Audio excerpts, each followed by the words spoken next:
ভারত মহাসাগরে একটা American torpedo, যেটা কিন্তু শুধু একটা ইরানি যুদ্ধজাহাজকেই ডোবায়নি, এই একটা ঘটনা ভারতের বছরের পর বছরের কূটনীতি আর কৌশলগত অবস্থানকেও একটা বিরাট প্রশ্নের মুখে ফেলে দিয়েছে। চলুন এই জটিল ঘটনার গভীরে যাওয়া যাক।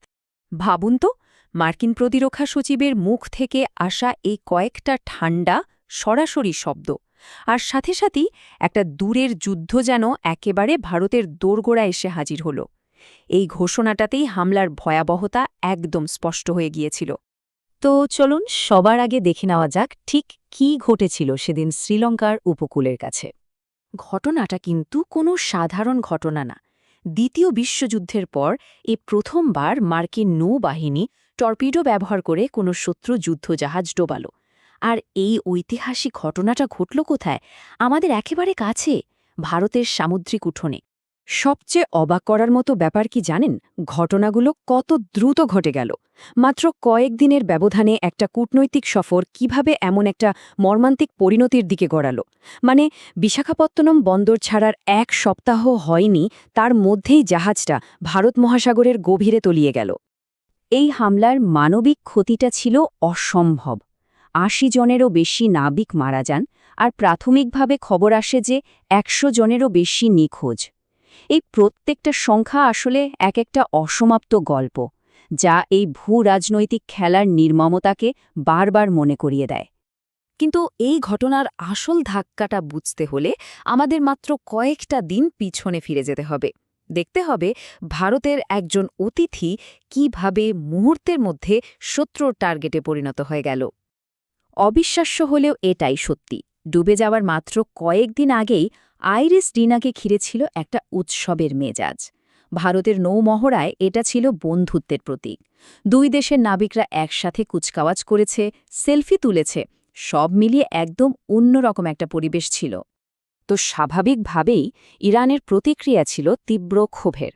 তাদের কথায় এই হামলাটা আরও গুরুতর, কারণ যুদ্ধজাহাজটা ভারতের অতিথি হিসেবে একটা বন্ধুত্বপূর্ণ সফর শেষ করে ফিরছিল। এটা শুধু একটা হামলা নয়, এটা একটা বার্তা। আর এখানেই লুকিয়ে আছে এই ঘটনার সবচেয়ে কঠিন বাস্তবতাটা। ভারত মহাসাগরে কূটনীতি আর যুদ্ধ যেন হঠাৎ করেই মুখামুখি দাঁড়িয়ে গেল। ভাবুন একবার, যে জাহাজকে বন্ধুত্বের অনুশীলনের জন্য আমন্ত্রণ জানানো হয়েছিল, তাকেই ধ্বংস করল কে? না, ভারতেরই প্রধান প্রতিরক্ষা অংশীদার। এই পুরো ঘটনাটা নয়াদিল্লিকে একটা ক্লাসিক ক্যাচ-22 পরিস্থিতিতে ফেলে দিয়েছিল। মানে এমন এক উভয় সংকট, যেখান থেকে বেরোনোর কোনো সহজ রাস্তা খোলা ছিল না। ভারত কিন্তু বেশ কিছুদিন ধরেই প্রকাশ্যে এই অঞ্চলে নিজেকে প্রধান নিরাপত্তা প্রদানকারী বা অভিভাবক হিসেবে তুলে ধরছে। প্রধানমন্ত্রীর এই উক্তিটি ভারতের সেই উচ্চাকাঙ্ক্ষারই প্রতিফলন। আর ঠিক এখানে ভারতের জন্য তৈরি হল আসল উভয় সংকটটা। নয়াদিল্লি কি এই হামলা নিয়ে কিছুই জানত না?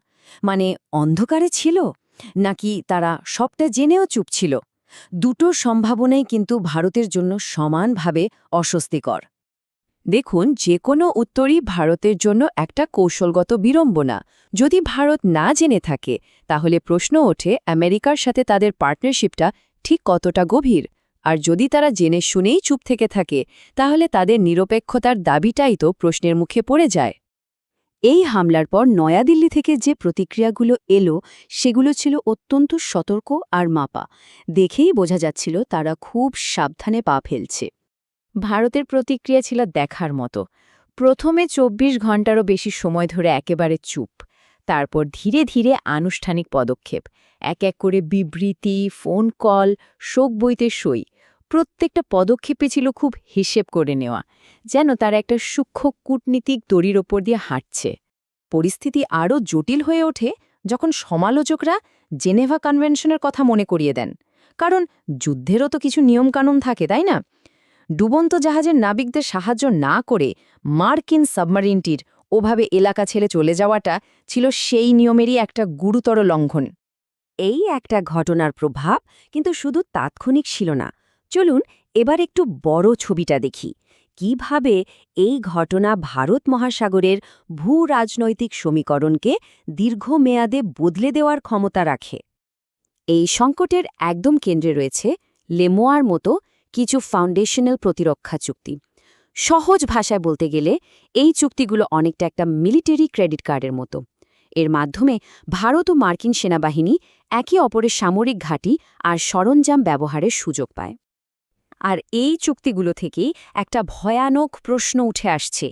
এই চুক্তিগুলোর অধীনে যে সংবেদনশীল সামুদ্রিক তথ্য আদান-প্রদান হয়, সেই তথ্যই কি ইরানি জাহাজটিকে টার্গেট করতে ব্যবহার করা হয়েছিল? যদি উত্তরটা হ্যাঁ হয়, তাহলে এটা কিন্তু অংশীদারিত্বের একটা মৌলিক লঙ্ঘন বা ফাউন্ডেশনাল ব্রিচ। এই পুরো ঘটনাটা ভারতের পররাষ্ট্রনীতির একেবারেই মূল ভিত্তি, অর্থাৎ কৌশলগত স্বায়ত্তশাসন বা স্ট্র্যাটেজিক অটোনমির ধারণাকে নাড়িয়ে দিয়েছে। এর মানে হল কোনো নির্দিষ্ট দলের ওপর নির্ভর না করে স্বাধীনভাবে নিজের সিদ্ধান্ত নেওয়ার ক্ষমতা, যা আজ একটা বড় প্রশ্নের মুখে। আসলে আইরিস ডিনার ডুবে যাওয়া ভারতের জন্য নিরাপত্তা পরিস্থিতিকে একেবারে বদলে দিয়েছে। এটা শুধু একটা বিচ্ছিন্ন ঘটনা নয়, বরং একটা নতুন এবং আরও অনেক বেশি জটিল বাস্তবতার শুরু। আর এই সব কিছু আমাদের একটা চূড়ান্ত প্রশ্নের সামনে দাঁড় করিয়ে দেয়। কোনো দেশ কি সত্যি একটা অঞ্চলের অভিভাবক হতে পারে, যখন তার নিজের পার্টনাররাই তার দোরগোড়ায় যুদ্ধ করছে? এই একটা প্রশ্নের উত্তরের ওপরেই হয়তো ভারত মহাসাগরের ভবিষ্যৎ নির্ভর করছে।